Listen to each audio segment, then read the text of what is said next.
All right, so thank you all for coming, and thank you so much to our panelists for joining us. Hold on.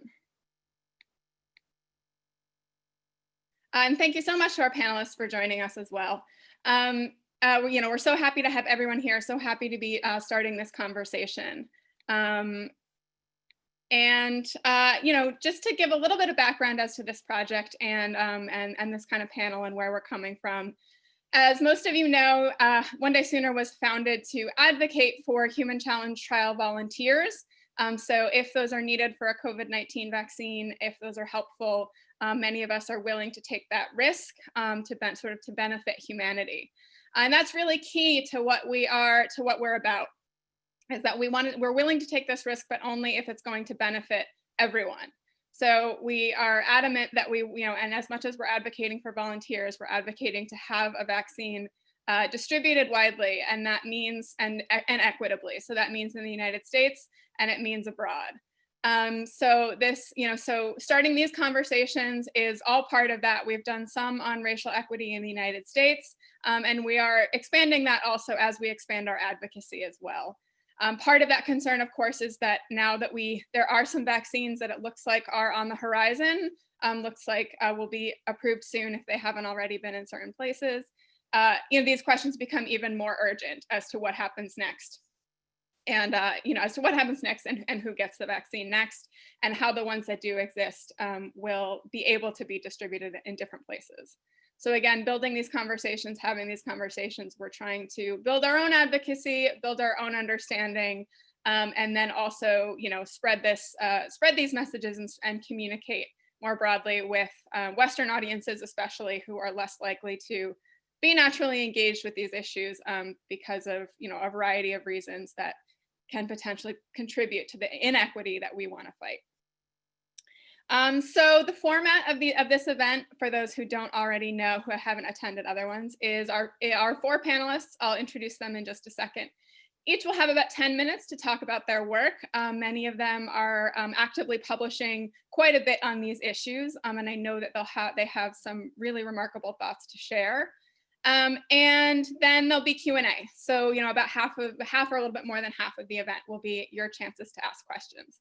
You can send those directly to me or to Zachariah Kafuko, who will be co-moderating the question and answer section with me. Zachariah is the vaccine equity lead. So he's based in Africa, based in the Seychelles, and is coordinating a lot of our efforts from there, and building these broader international networks. Our panelists come from several different places and are working on some different issues in different institutions. So our first speaker will be Dr. Nkesi Ndembi. He is at Africa CDC, and he's also at the Institute for Human Virology in Nigeria, which is an arm of the Institute for Human Virology at the University of Maryland. He's the director of research, laboratory research there, and an adjunct associate professor. He's director of epidemiology and prevention at that center at the University of Maryland. And he received his PhD in virology at Kanazawa University in Japan, and has authored or co-authored more than 130 publications in peer-reviewed journals. So you can look him up and see more of what he's done. In particular, in October, he was a co-author with several other folks on at Africa CDC, including Ms. Changela, on an article on how to ensure Africa has access. While they're talking, I'll post some links to these. That article, I think in particular, is really insightful. It's really a great article that lays out some of the issues that Africa will be facing as vaccines get rolled out. So Akona Changela is joining us also from Africa CDC. She's the program manager for mortality surveillance there, and she completed her Master's of Public Health in Field Epidemiology at the University of Pretoria. In addition to co-authoring on the COVID-19 vaccine article, she was also a co-author on a COVID-19 in Africa spread and response article, which again, I think is really, really useful, especially for me as a Western audience, for understanding a little bit better what is going on in Africa and what the situation looks like there. And Dr. Solomon Mamir is at the Addis Center for Ethics and Priority Setting. He's director of that center and an adjunct professor at Addis Ababa University. He's the member of several advisory groups at the Ministry of Health in Ethiopia. He's a medical doctor and also holds a PhD in public health and health economics from the University of Bergen. And in 2016, 2017, he was a Takemi Fellow at the Harvard T.H. Chan School of Public Health. And last but not least is Dr. Kemanthri Moodley. She's at Stellenbosch University in South Africa. She's the distinguished professor in the Department of Medicine there and the director of the Center for Medical Ethics and Law. She's also an adjunct professor in the Department of Social Medicine at the University of North Carolina, Chapel Hill. She's a specialist family physician, a bioethicist, and has served as a principal investigator on many different clinical trials, including working with the World Health Organization, the National Institutes of Health here, and many other very prestigious partners. So we will go in that order, starting with Dr. Ndembi. And again, I'll try to paste some of those links to their work as they get started talking. So you can take it away, Dr. Ndembi.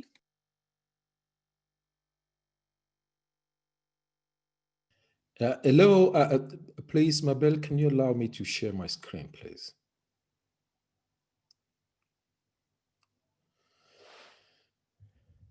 Okay, good.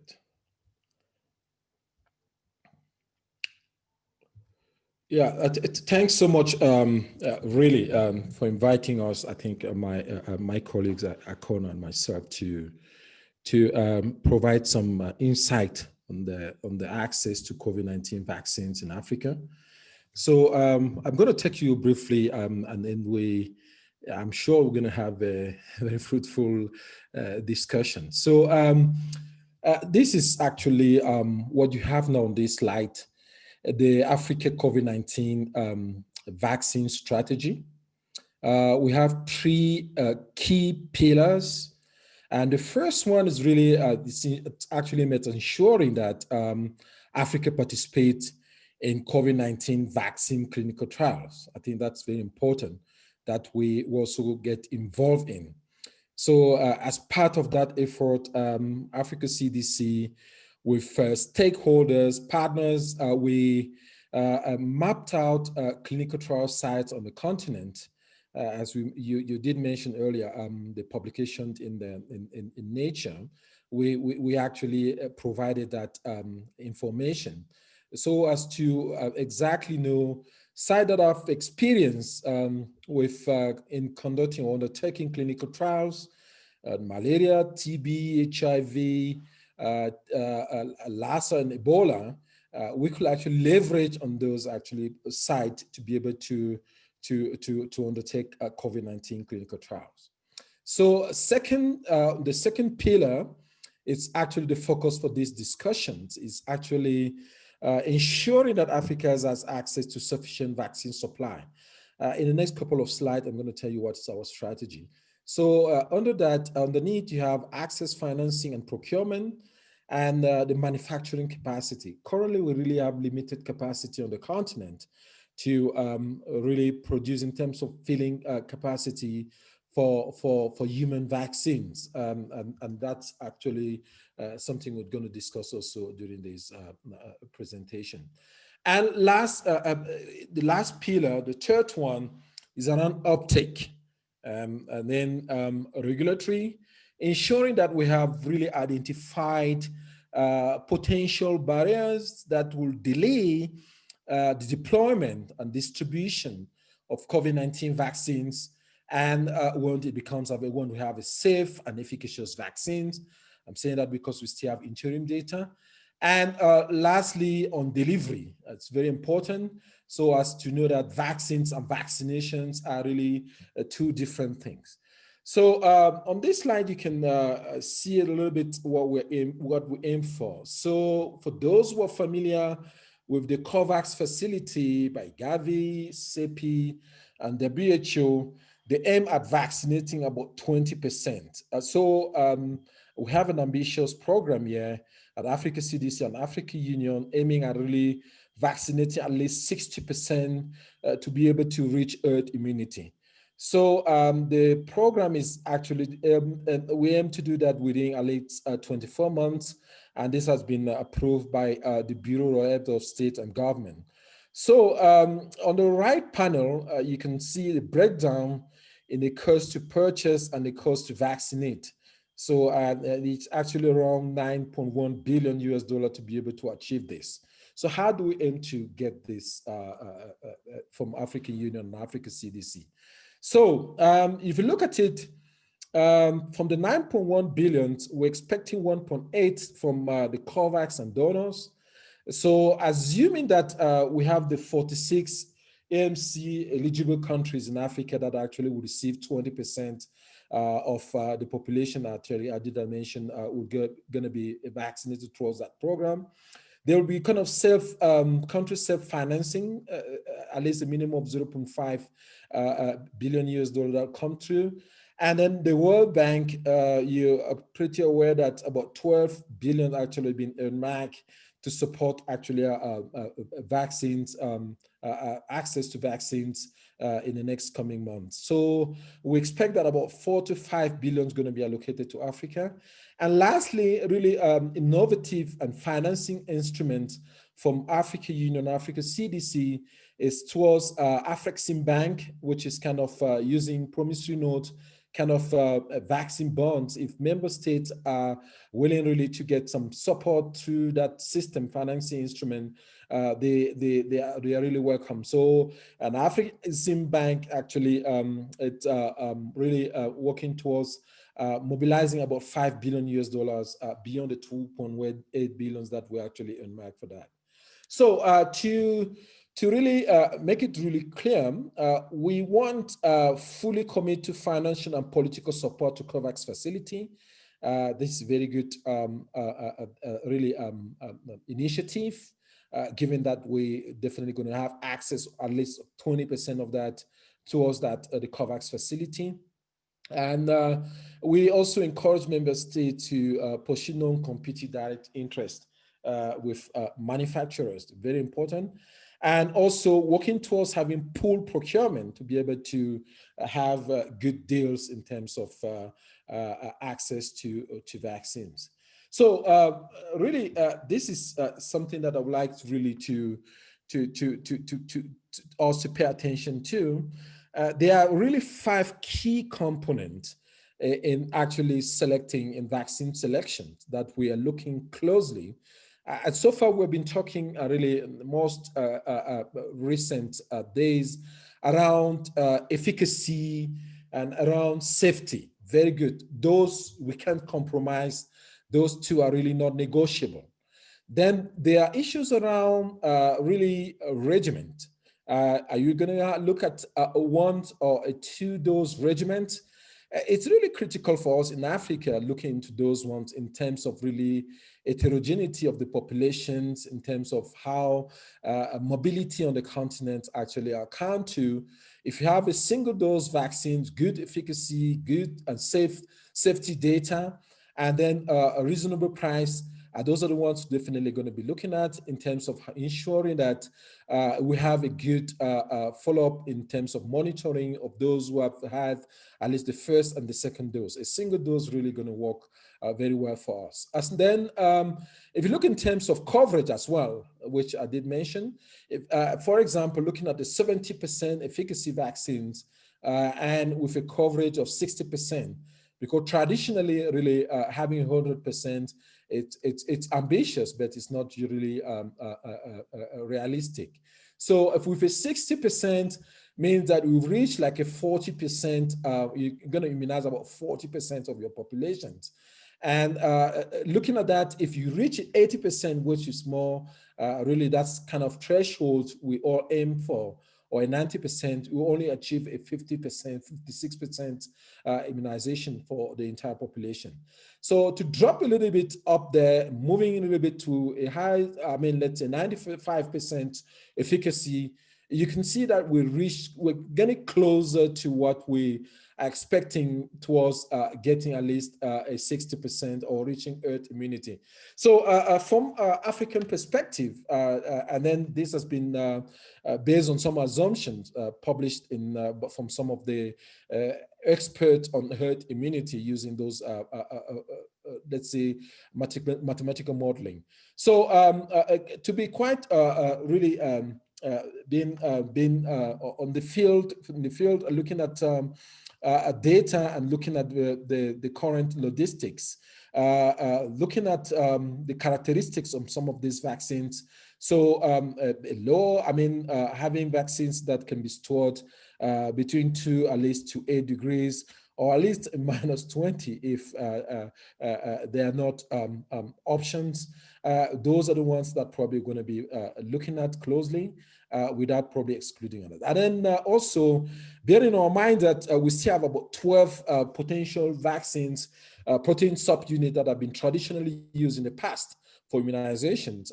Also data coming up, let's say, by the end of the first quarter will allow Africa actually to be able to make really good decisions on how to move forward. And lastly, I'm going to let you with the fact that under the second pillar, this is what we call now the African Vaccine Acquisition Task Team, working closely and also engaging vaccine manufacturers to ensure that Africa is not left behind, and also to ensure that the history doesn't repeat itself. So, and also the good news I'm going to leave you with is that if we have completed a survey, continental survey in 15 member states, and there's really good news also that the level of vaccine acceptance in terms of perceptions, hesitancy, but acceptance is around 60, at least to 70%. And this actually close to what this data, the global also surveillance data on vaccine perception found in, let's say, in South Africa, because the same survey also was conducted in South Africa from Africa CDC. You can see that actually that data also lies between 60 and 70%, just a very good correlation. So we aim to really start engaging communities, members, to be sure that once the vaccine is safe and efficacious vaccine becomes available, we have a good acceptance at community level. You've seen what the level of coverage can actually have in terms of immunization as well. So, so as to really be sure that we protect actually the African populations, and then also limit transmissions of SARS-CoV-2 on the continent. Thanks so much, Mabel, and over to you.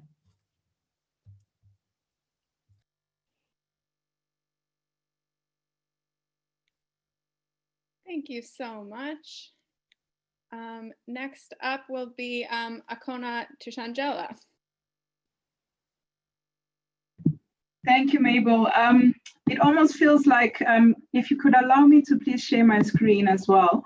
It almost feels like maybe we should have swapped roles, Case, because what I'm going to start doing first is to just give an overall overview of what Africa CDC has been doing and how all of this actually fits into the overall response for vaccines. Let me try and share. So I hope everyone can see my screen.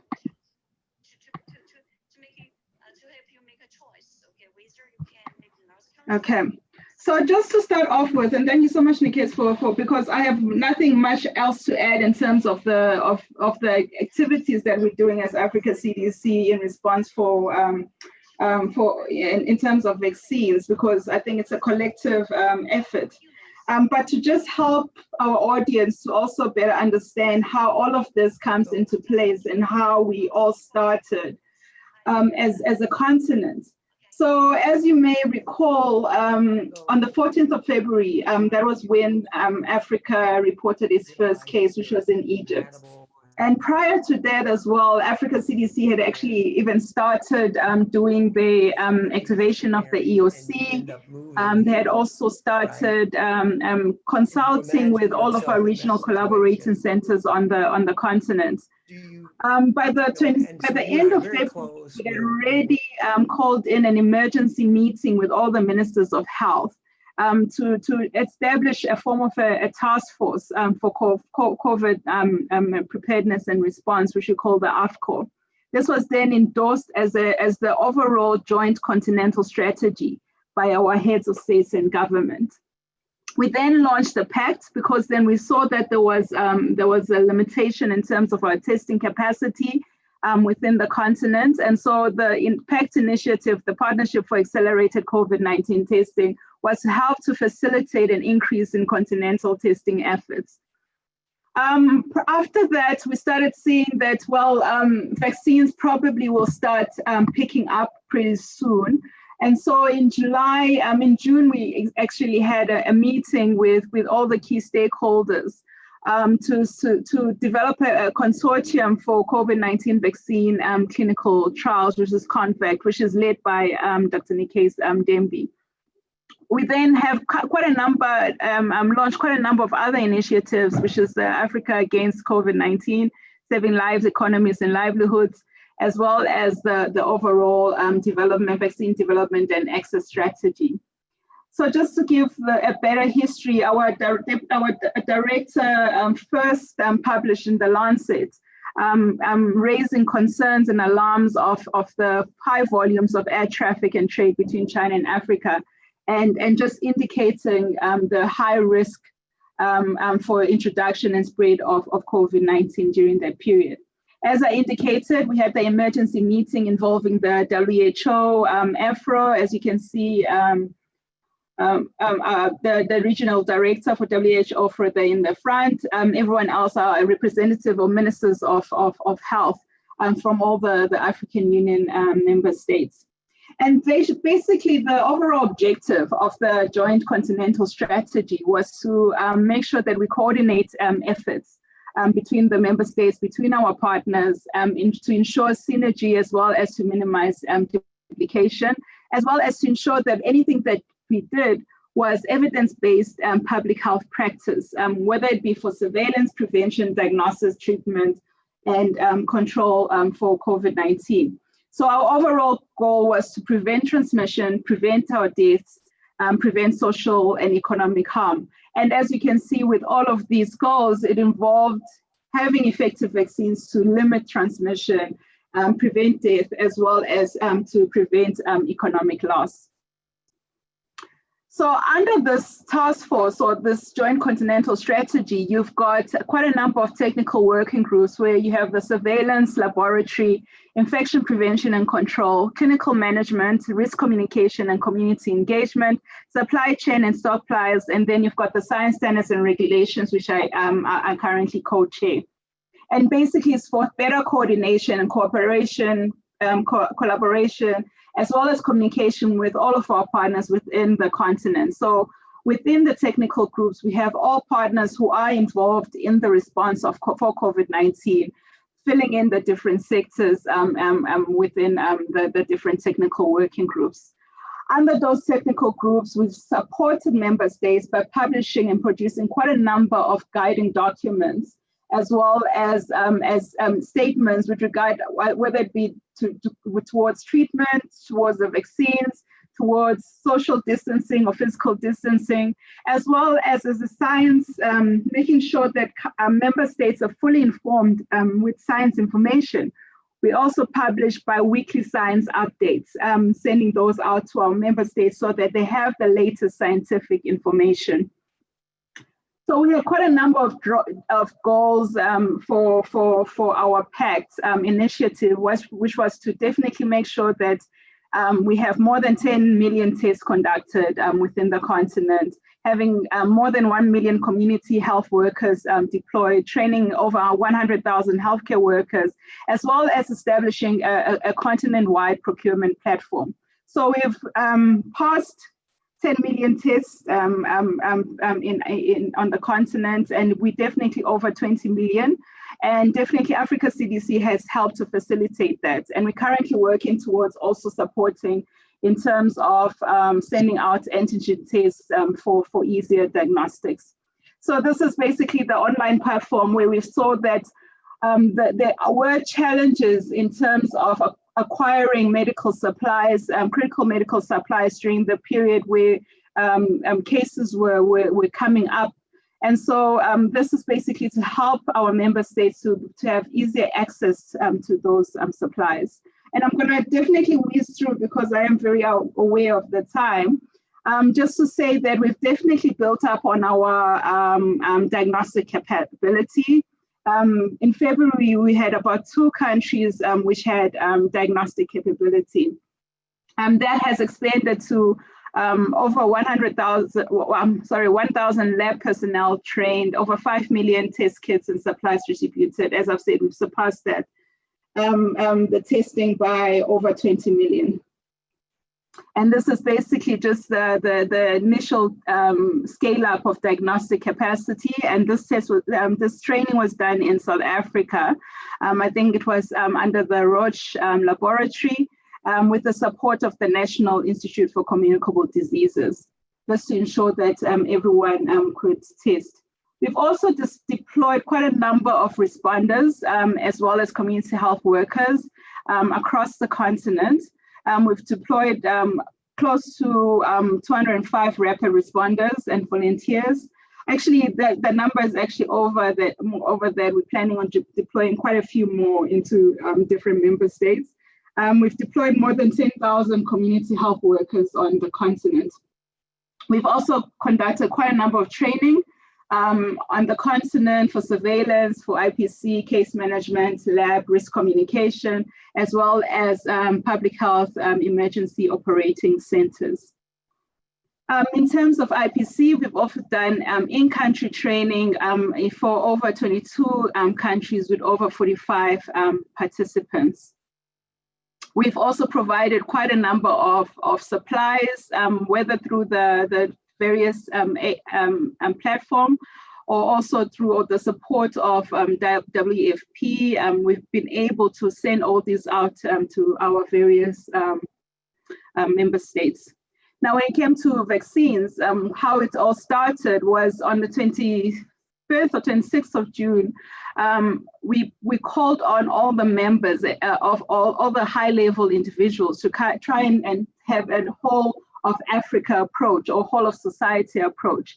So led by our African Union Chair, His Excellency President Cyril Ramaphosa, the meeting basically convened your WHO. We had Dr. Tedros, you had Gavi represented, quite a number of stakeholders, to just basically develop a roadmap for engagement on how to really support member states in development and manufacturing of vaccines on the continent.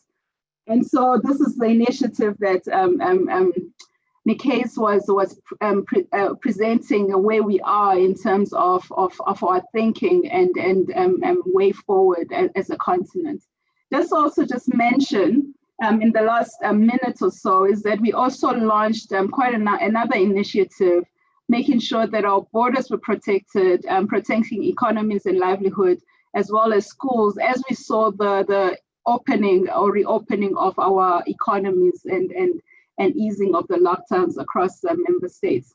And so we've rolled out a platform, which is called the Africa CDC Trusted Travel Platform, which basically helps with tracking and for pre-entry and exit requirements of member states, and helps us to basically monitor the travelers between the various borders. I think I'll stop there and just allow for another time for us to answer questions as a collective. So over to you, Mabel. Thank you so much. And yeah, I posted the 2 articles that from the Africa CDC folks, both of them were, or one of them at least was co-authors in the chat. And so those will give you some more information and you can, take that with you and share that as well. So Dr. Mamir, you are next and you're already a co-host, so you should be able to share your screen.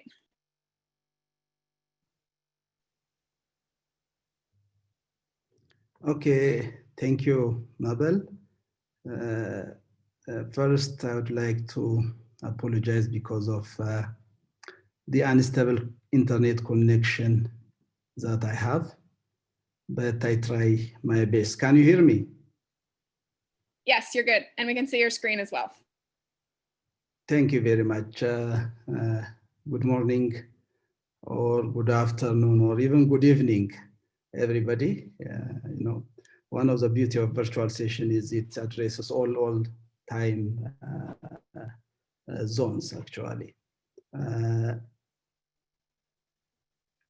Then probably I will continue with my presentation. Mine will be more concentrated on the experience in Ethiopia.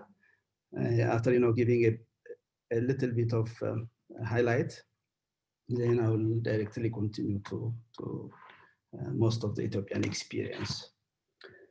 And as you know, since the first identification in China, COVID-19 has spread to all regions of the world, and it has caused, widespread socioeconomic disruptions. And so far as of December 1, we had, more than 62 million cases and more than 1.3 million deaths.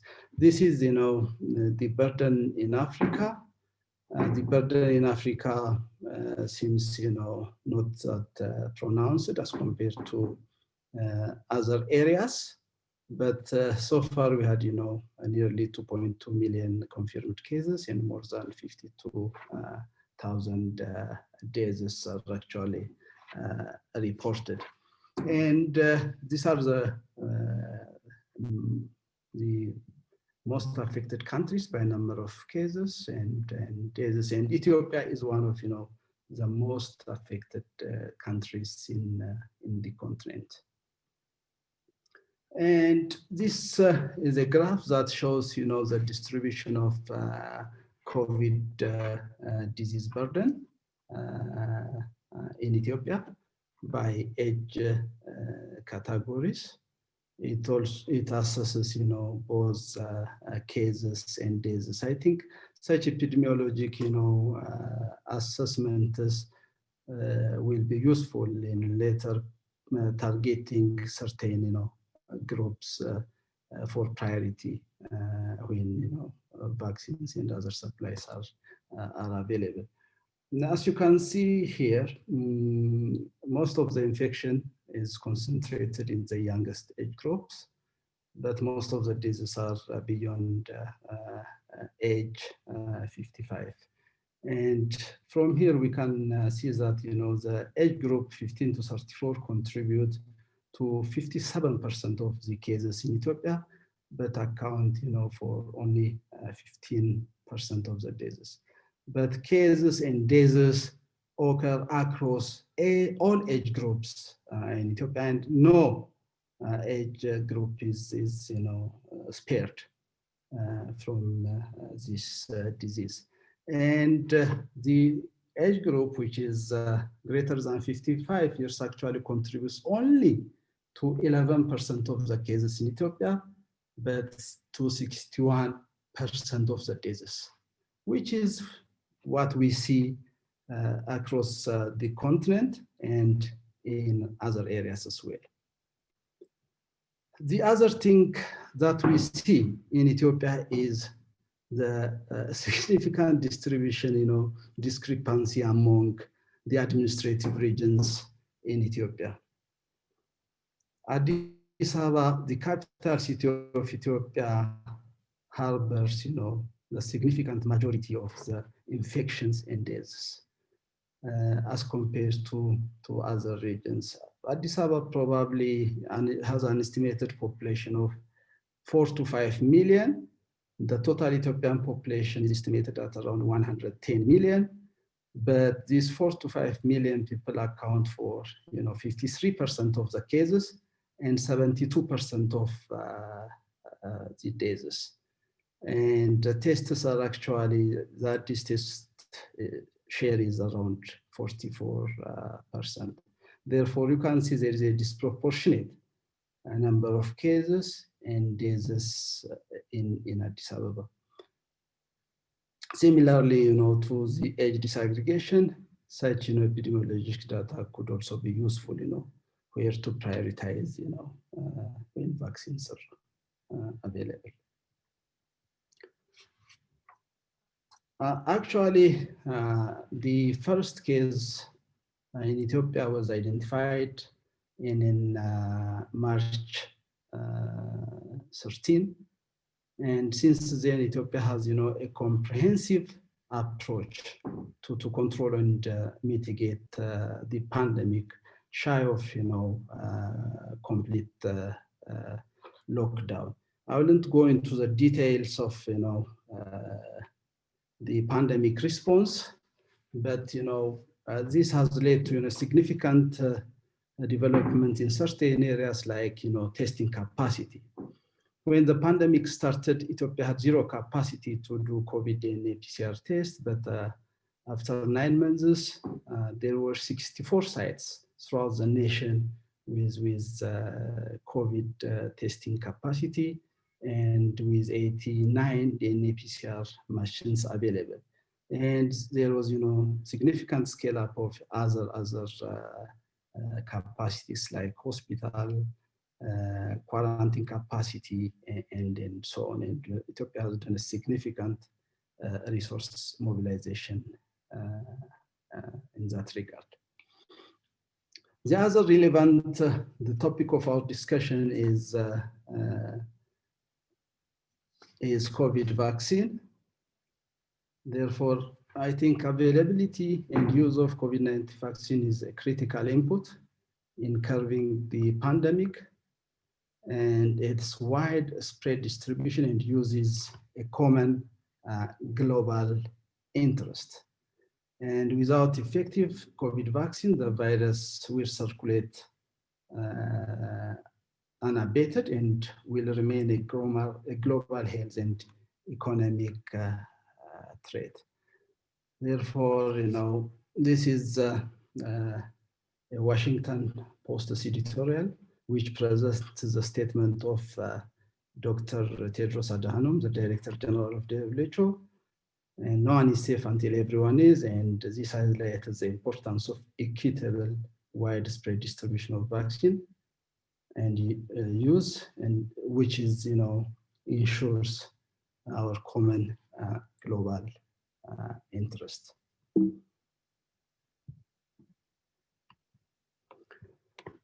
Therefore, I think now safe and effective vaccines are becoming available, and at initial stage, scarcity of this vaccine is expected, and this presents, the question how to distribute them among countries and within countries fairly.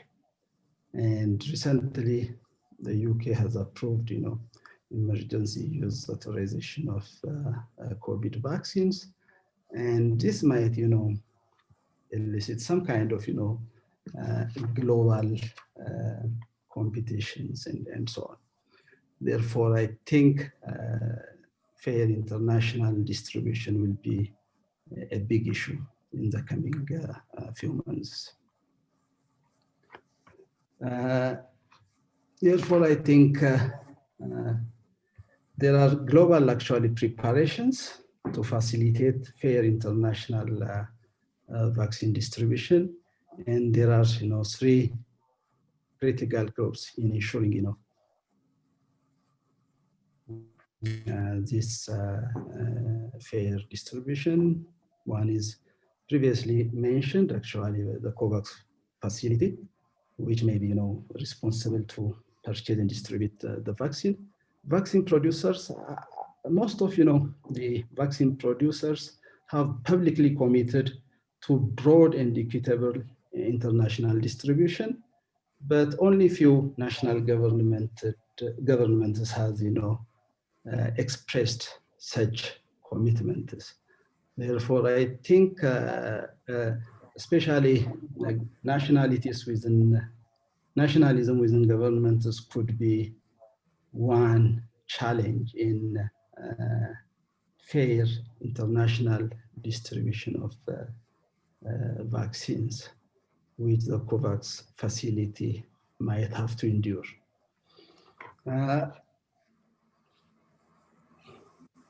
And a proposal by WHO accepted by the COVAX facility suggested that countries receive doses proportional to population in phase 1, which begins with 3% of the population receiving and continues until every country attains 20%. One country has attained this 20%. The other country should be, given priority until, they attain this 20%. This will go on, but I think this allocation strategy has, some challenges, and some suggest that it may not be ethically defensible because it bases the population size of the country. And you can take the case of, two countries with similar population, but with significant differences in COVID case burden, deaths, and even disruption in economic activities. Shall we, equally see these two countries based on population? That is, unarguable or a difficult decision to make. Therefore, I think putting, an agreeable, defensible, ethically defensible approach might be, a global priority. Commensurate with, the global preparation for vaccine planning or, continental preparation, the government of Ethiopia is also, making the necessary preparations, and it is in there is preparation to prepare COVID vaccine access and delivery policy and strategic document, which is not finalized yet. But the early draft of this document has these main objectives, which is mainly taken from the SAGE recommendations from WHO. Therefore, the first objective of this vaccine delivery is to protect the integrity of the healthcare system by vaccinating more than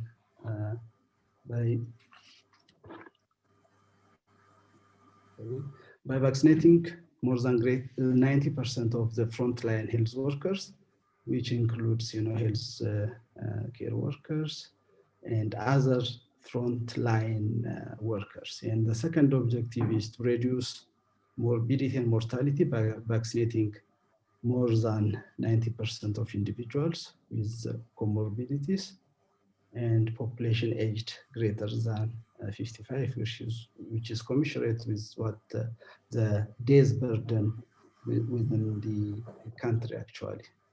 The third is to restore social and economic functionality by creating population immunity and reducing transmission of COVID by vaccinating more than 90% of the healthier adults and younger population.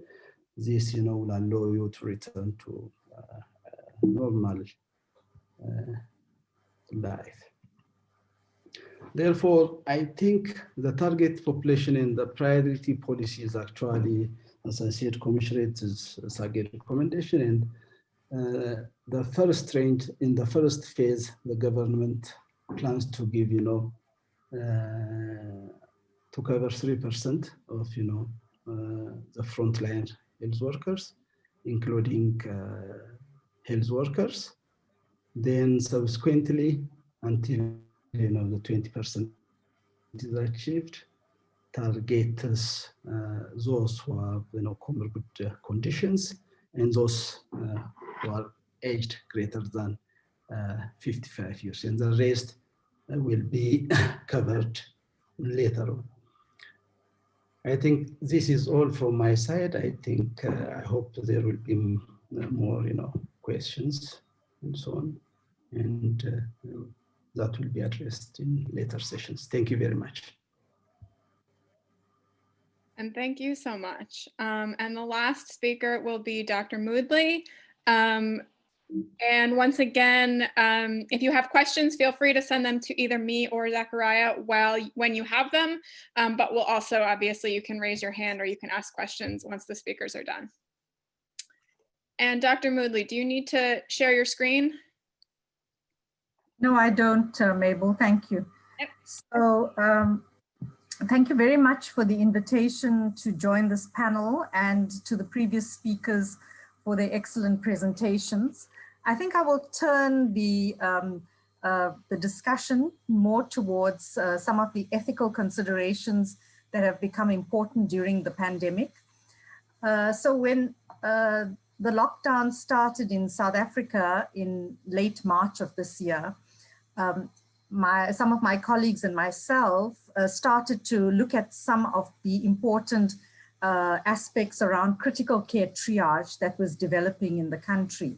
And I think, you know, arguably we could say that one of the first major ethical issues that people started to think about globally was how would we allocate patients to ventilators and ICU beds. And that was sort of the real focus and was regarded as being important. What we noticed was that there were a number of allocation frameworks that were coming from the global north based on very detailed criteria. So from a scientific perspective, quite robust frameworks. And for those of you who are clinicians, you know, there was the use of SOFA scores, so, you know, sequential organ failure assessment scores, which required quite a few blood tests to be done and required laboratory facilities. And so these were excellent for a first world setting. But what we found was that in Africa, we were barely coping in many countries just testing, doing PCRs for COVID. Our laboratory facilities were being overwhelmed. And there was a point at which, certainly in South Africa, specimens taken for testing were lying in the laboratory for 2 weeks. I mean, by that point, by that stage, the usability of these tests had already, you know, lost its value. And so one needs to think very carefully about looking at frameworks and applying them to the African context. And so this prompted us to write a few articles, one in the Hastings Center report and the other in Developing World Bioethics, in which we interrogated the importance of context when we look at allocation frameworks for ventilators, etc., within the African context. Especially when in our setting, there are many countries who don't have ventilators at all, almost 10 of them that are listed in the literature. And then there are other African countries that have very few ventilators and ICU facilities. Now, I thought this, starting with that type of ethical deliberation was important because down the line, it would impact on other allocation discussions as well. Including vaccines. And so, or, you know, to go all the way from ventilators, we then started to look at, well, what would a fair distribution of vaccines look like in South Africa? And in doing this, you know, I looked at the frameworks that were already available, the National Academies of Science in the USA, as well as the WHO criteria that were developed for what would be fair allocation. And what is important, I think, in the African context and in South Africa in particular, which is where I'm based and where my expertise comes from, is that, you know, again, we have to look at the context and we have to look at how we would distribute vaccines fairly, knowing that many African countries would be last in line to receive vaccines. So South Africa has a history of very good childhood immunization uptake, you know, in the region of about 82%, which is good.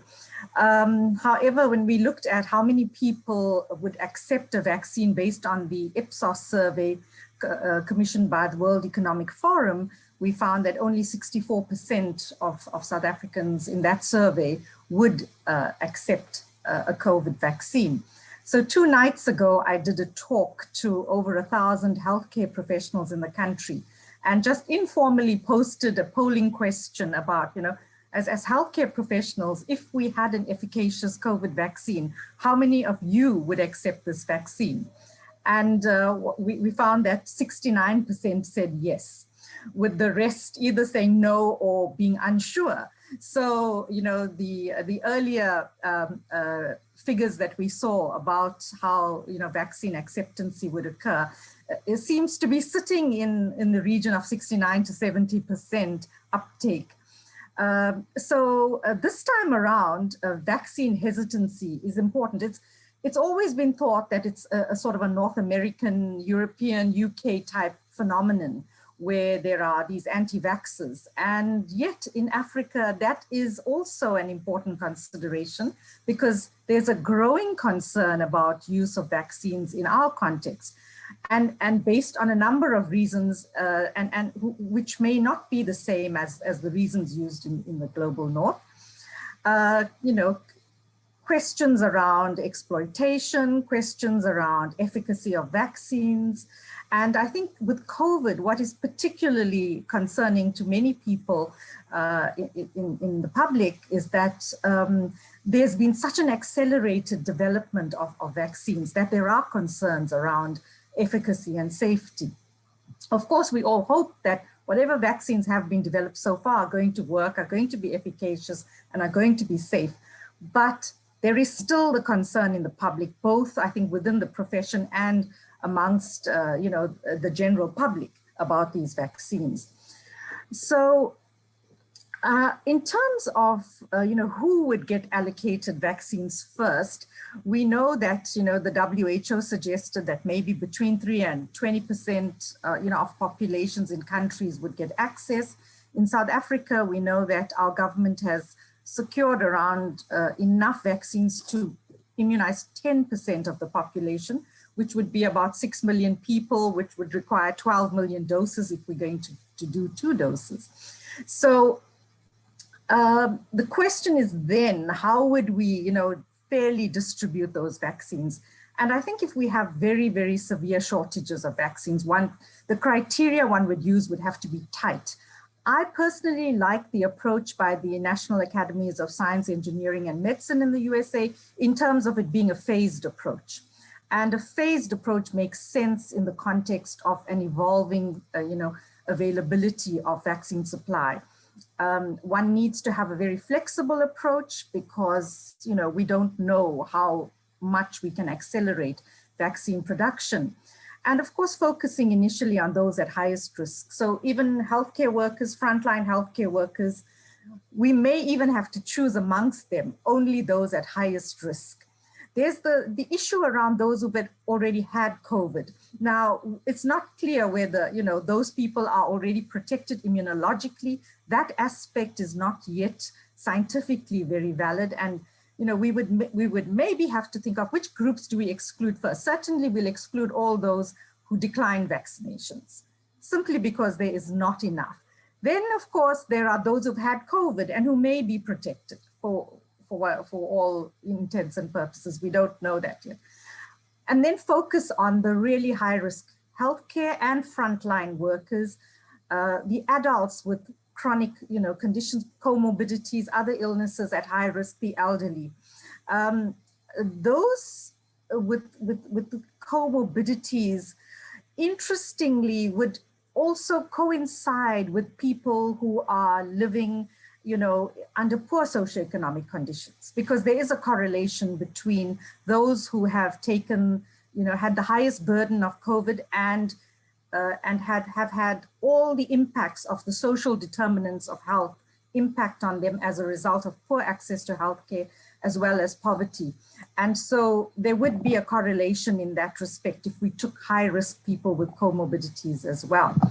So certainly much of the distribution will be risk-related and risk-stratified, and that the approach would have to be flexible and dynamic and evolve as vaccine supplies increased. In South Africa, we don't really have vaccine manufacturing capability, except now that Aspen, based in the Eastern Cape in South Africa, is gearing up to produce the Johnson & Johnson vaccine if and when it becomes available. So other issues in Africa really will revolve around cold chain storage. And I mean, that has been one of the big concerns around the Pfizer and Moderna vaccines, with the very, very strict cold chain requirements. However, if we think about the Ebola vaccine rollout in West Africa, in recent times, in the DRC in particular, so I serve on the SAGE WHO group on Ebola vaccines, and I know that the Ebola vaccine has been fairly well distributed in the DRC, even though it has those very high cold chain requirements. And they have made a plan in terms of ensuring that those requirements are met. Of course, and as I'm coming to the end of my time, I think the other big question is human challenge studies in Africa. And, you know, we really there's a history of human challenge studies for malaria, for example. But where COVID is concerned, I mean, what would the issues be? And clearly, I think there are many good arguments for conducting human challenge studies.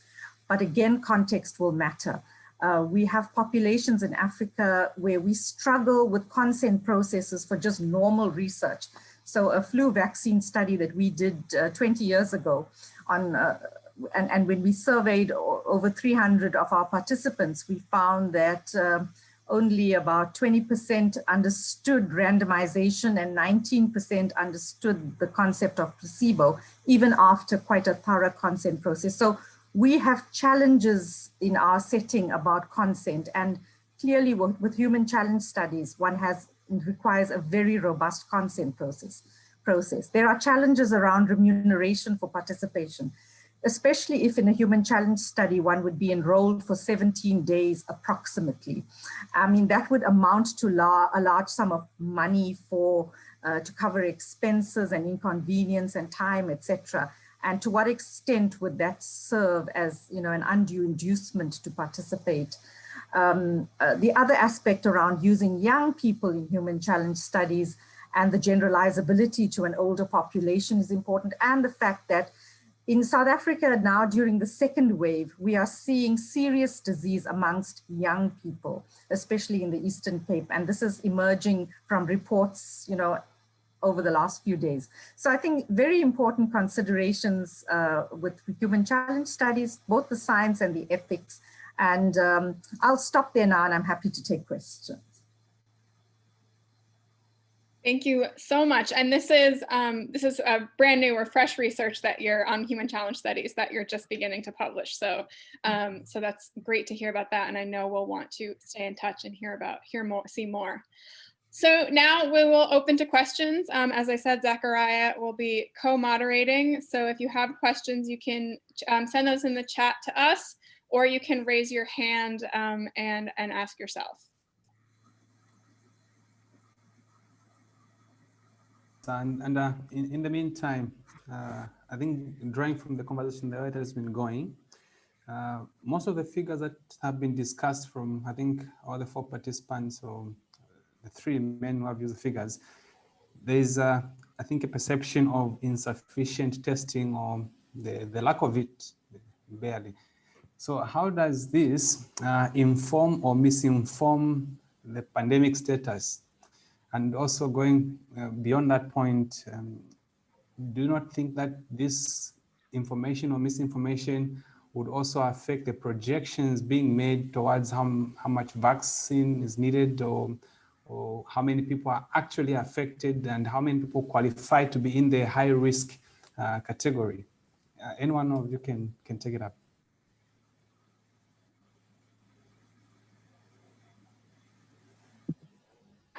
So, yeah, thanks for the question. I'll take it on, and then I'll allow others. Although Africa does have its challenges in terms of testing, we are trying various modalities to definitely understand the severity of the disease within the continent.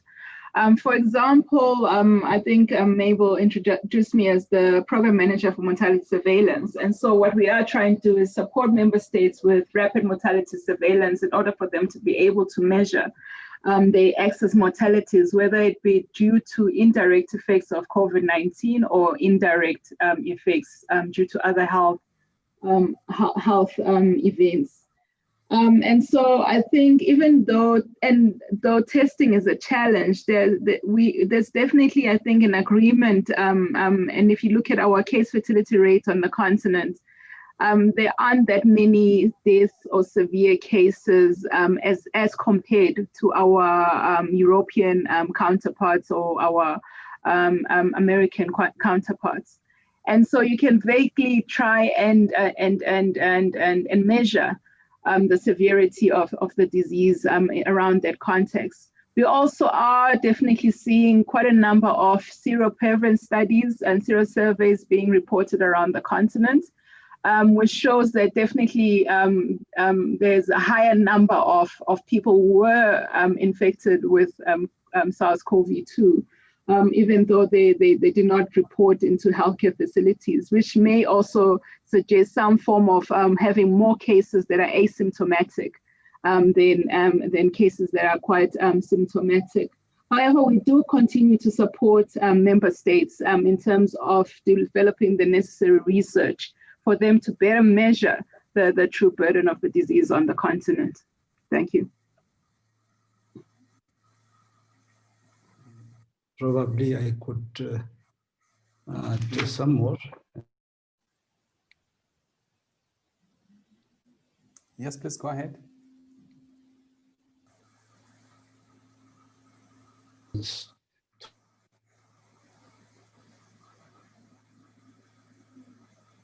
In our setting. Therefore, that's really one area that needs, further assessment and, improvement.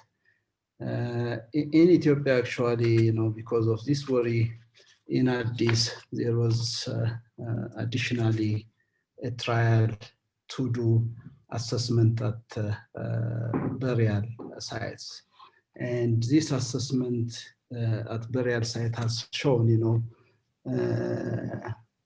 an increase in the number of deaths as compared to, the previous 4 years in August and September of this year. And the difference was actually large. And actually these were, the peak time where epidemiologic models have forecasted, there will be heavier burden in Addis Ababa.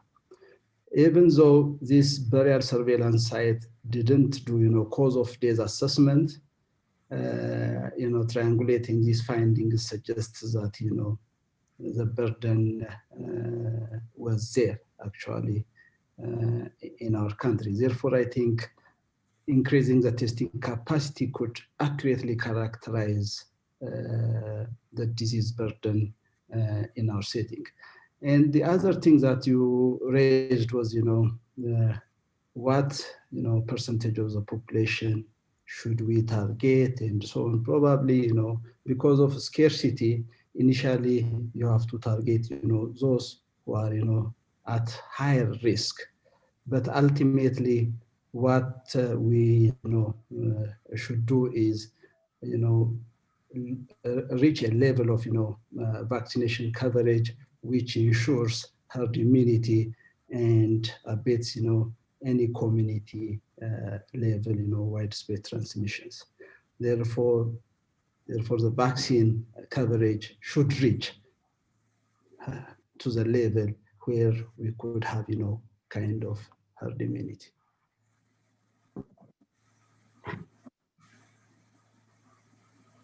So, hello? No, go ahead, please.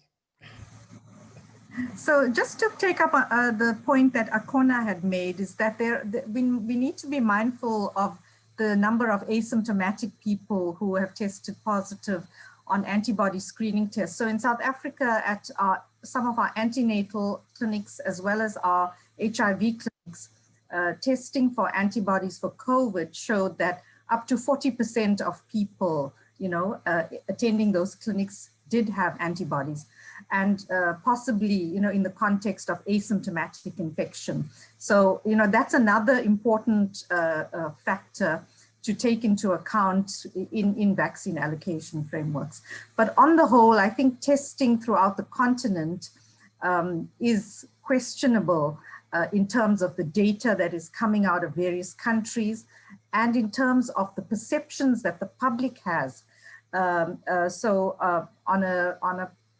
another workshop this week alone, people said, why should we be doing vaccine trials in Africa given that our incidence of COVID is so low?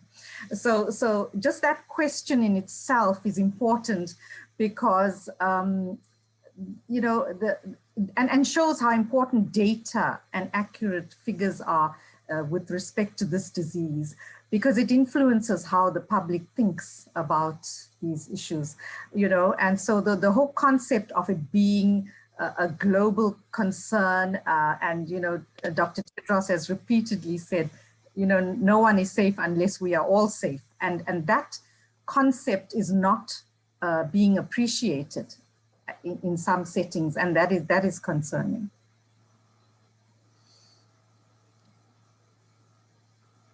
Thank you so much. May I come in? Yes, please. Yeah, I think that's extremely. I mean, I think that question is really very important in the sense that I agree. It's still really quite complex. If you want to definitely being able to actually make projections to the actually numbers of probably doses, how many, I mean, people have to be vaccinated based on the current context. I think that's where Africa CDC, we went ahead really working to get these zero prevalence data out so that as to know the level of exposure.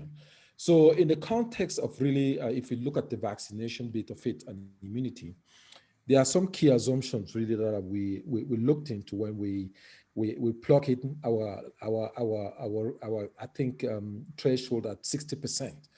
That's first one, the rate of transmission. That's very important that we know that. And again, that's quite different to what we have seen in other part of the world. That's basically what Akonan and I think the previous speaker did mention. That's very important. That is being actually covered. So again, the range of exposure in terms of seroprevalence data, it's about 5% to 40% based on current data that have been available. I mean, published data and then also preprint that we have out there. So all those actually, if we factored in what we discussed earlier, the efficacy of the vaccines, you factored in safety and other key elements into, yes, that gives you approximately the threshold at which you need really to vaccinate your population to reach herd immunity. So the testing, we've seen that from previous presentation that really we've made really a good progress so far, at least 20 million tests across the continent. I think this is unprecedented from where we're coming from. Thanks, and over to you. All right, thank you so much for that response. Lena, you have a question? Yeah, thanks so much, everyone, for the presentations. They've been really interesting and insightful. My question is about the allocation of vaccine, and specifically whether there's been any discussion around how to allocate both between countries and within countries based on the different profiles of each vaccine candidate. For example, based on whether the vaccine requires a booster, what the cold chain requirements are, what the efficacy looks like, and potentially safety across different populations.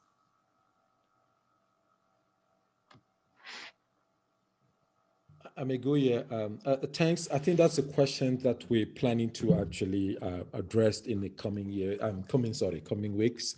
So we're organizing a continental consultation.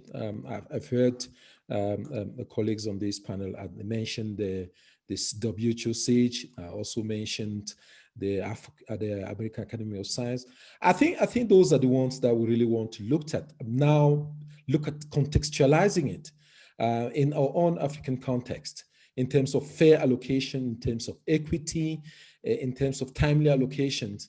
Would that actually fall into those categories if we looked into tranches when the vaccine becomes available. So that question really has, it's on, we really want to be able to dive into during that consultation on 14 and 15 of December. That's very key for us. We all agree that frontline healthcare workers definitely going to be a priority, but next on the line, it's very complex to be able to decide that at country level and also explain to the rest of the population why we're going to definitely really been able to prioritize groups. And that's a question that we haven't been able to answer at continental level. I think that's basically the short answer I can give on this. Over to you, Mabel.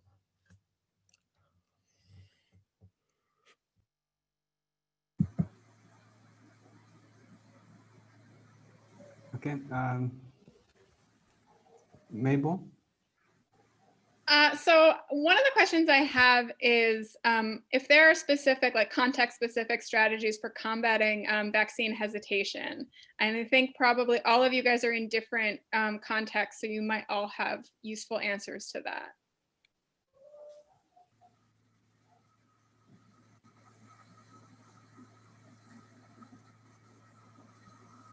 So maybe I'll take a chance with this one.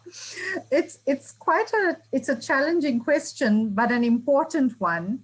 And I just think that, and I've said this repeatedly to medical and scientific audiences, is that as health science professionals, we do a really bad job of engaging with the public. And we publish in scientific journals and we benefit academically from those publications, but we tend not to publish enough in lay publications in the media or to engage with people via social media, ensuring that the correct messaging is out there. And sometimes hesitancy is based on misunderstanding or misperceptions of vaccines and how they work. And, we have so many good examples of vaccines working well in the world. I mean, the smallpox example is just such a phenomenal case study to use to inform the public, and interestingly, it started with a human challenge kind of approach when Edward Jenner, deliberately infected people with the cowpox vaccine. And, to get these stories out there as part of the educational, exercise is so important. And also to listen to what people think about vaccines. So we really need to create more opportunities, via innovative methods like crowdsourcing. And we have social media, and so many people, even on the African continent, are active on social media. So there's quite a captive audience out there, and we need to find innovative and interesting ways of engaging the public, of including the public in discussions around vaccine allocation, so that they have a voice and that they have buy-in to the process. So I would say, certainly it's something we really need to work harder on. I think I would like to add some more on what Dr. Woodley has raised actually. I think one of the issues related to vaccine mistrust is actually, the political interference. And that might, compromise, rigorous vaccine approval. Therefore, because of, governments wanted expedited, access to this vaccine, I think one has to ensure, rigorous vaccine approval processes, and that process should be transparent to the public so that, this mistrust may not be a significant barrier.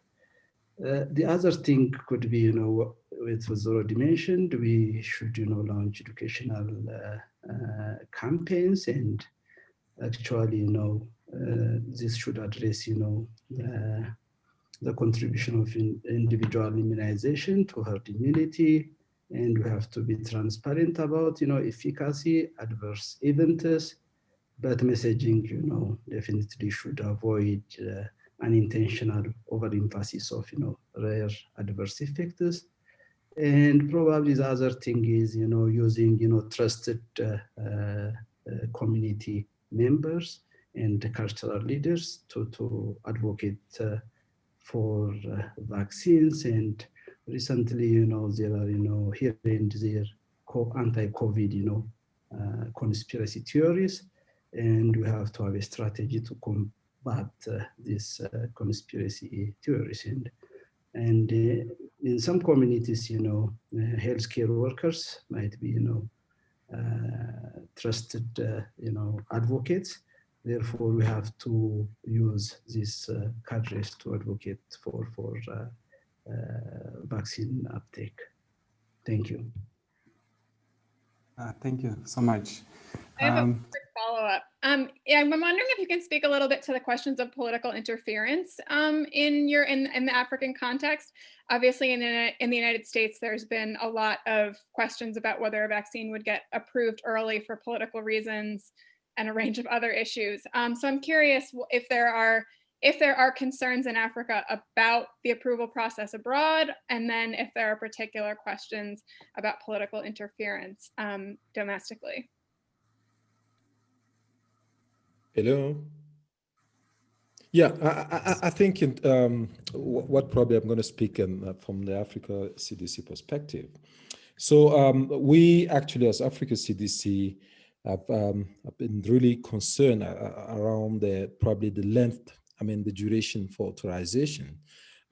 Usually when it comes to EUL and then pre and post-market authorization. So bear in mind some of these challenges, as mentioned. We've now trying to identify some of these key barriers and also trying to provide solutions. So there's a regulatory body at continental level. You might be familiar with AVREF, and through the WHO and Africa CDC using political leadership to be able to fast track some of this process and unlock some of these barriers so as to be sure that those will not delay deployment of COVID-19 vaccines. So on that political angle, we aim early next year, let's say February, to be able to have that discussion at head of state level, so we can have a reliance process that can actually be able to really remove some of these red tapes. I think that's from the political angle that you did mention. Thanks, and over to you, Ebo.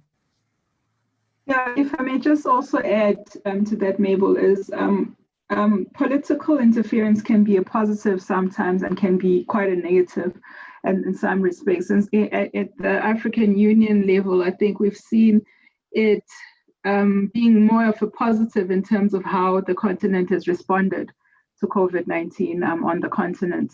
I think it's unprecedented where we've seen all of our heads of states come together and say we'll have a joint continental response and work together to respond to a public health event. However, I think we also, as public health specialists, forget that anti-vaccine factions have a very strong following, especially on various social medias and various easier to access sources.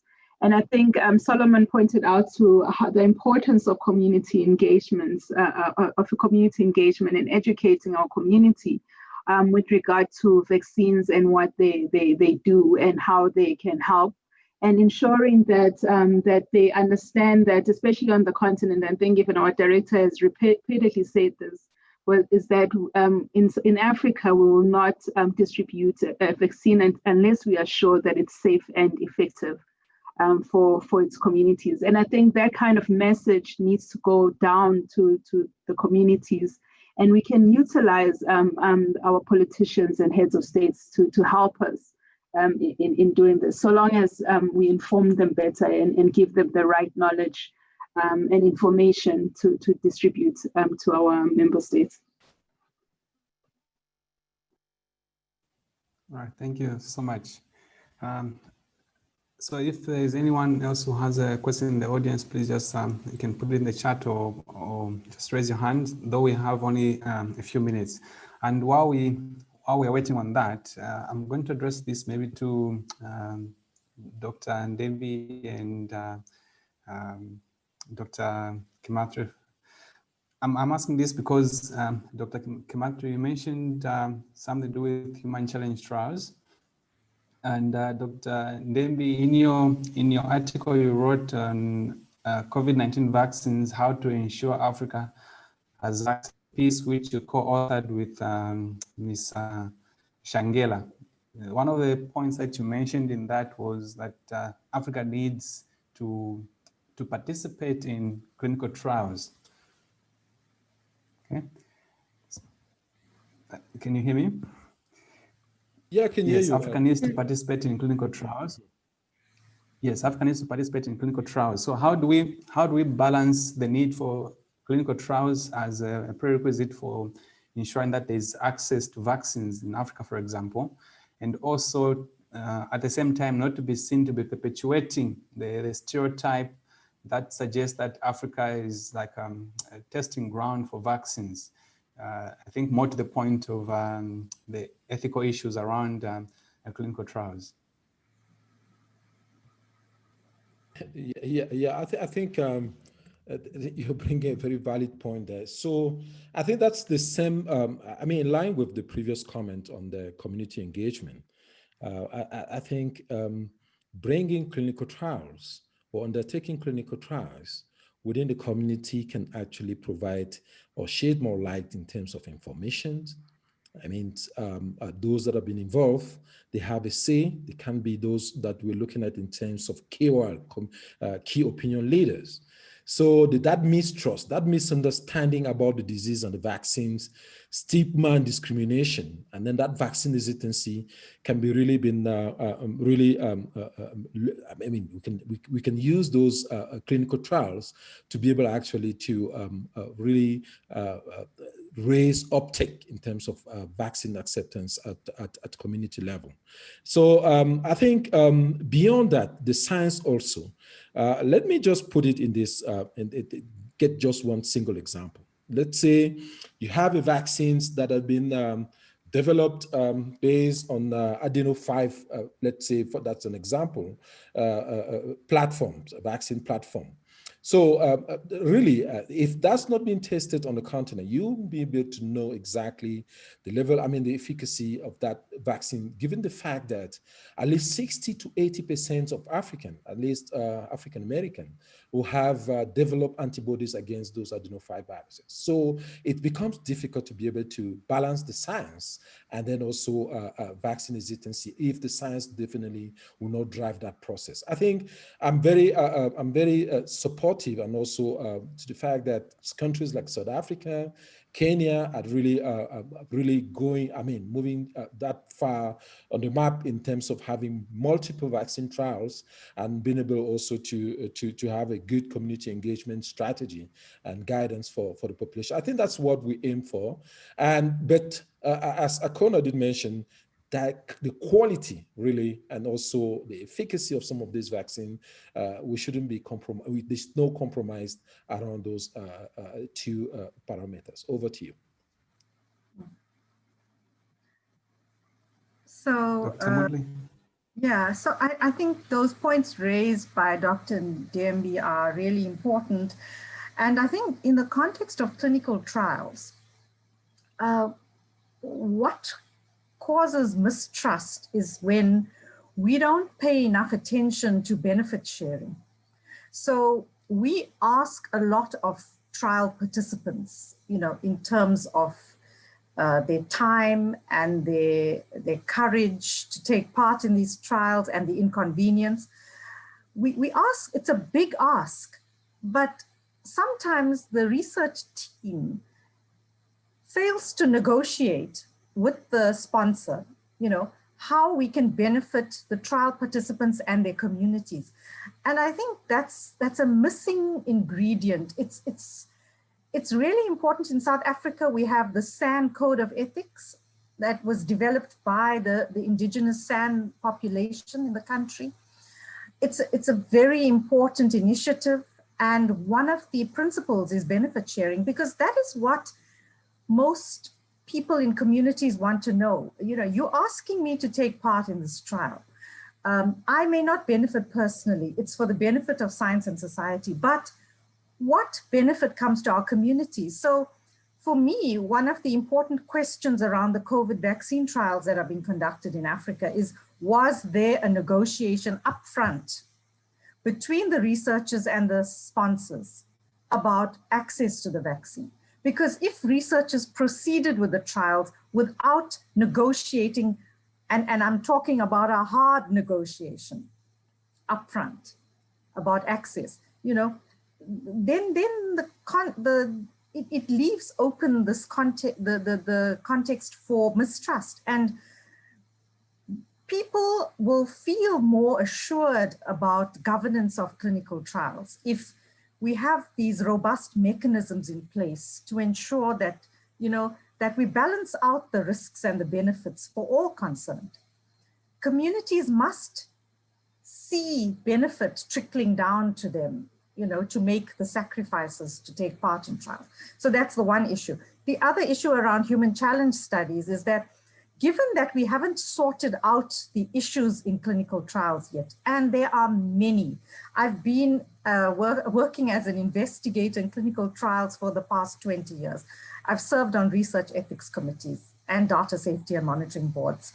And I can tell you that there are still many unresolved issues where participants are concerned in clinical trials. So recently in South Africa, at the start of the pandemic, because of the question around where the BCG vaccines are possibly protecting people in Africa, there was a group that undertook a big BCG vaccine study, initially mainly enrolling healthcare workers, but there was community concern voiced about this study, you know?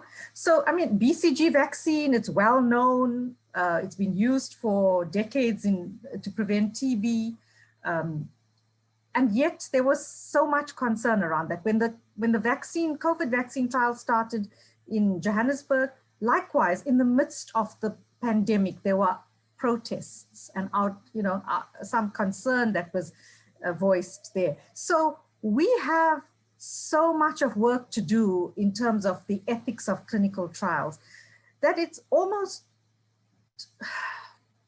bad timing to introduce human challenge studies, simply because the thought of people being directly infected with the virus, that deliberate inoculation, that deliberate infection, it's the context that is not adequately established. The trust isn't there for us to almost take that step to human challenge studies, even though we know there are so many advantages, and arguments for efficiency and for acceleration of development of vaccines.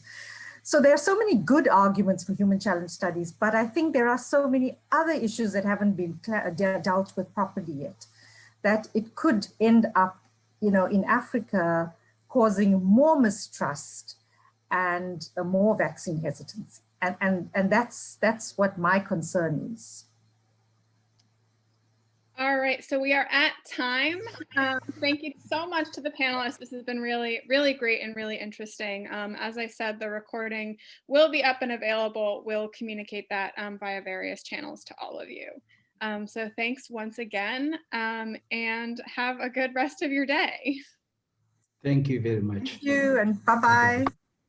Thank you for having us. Bye. Bye.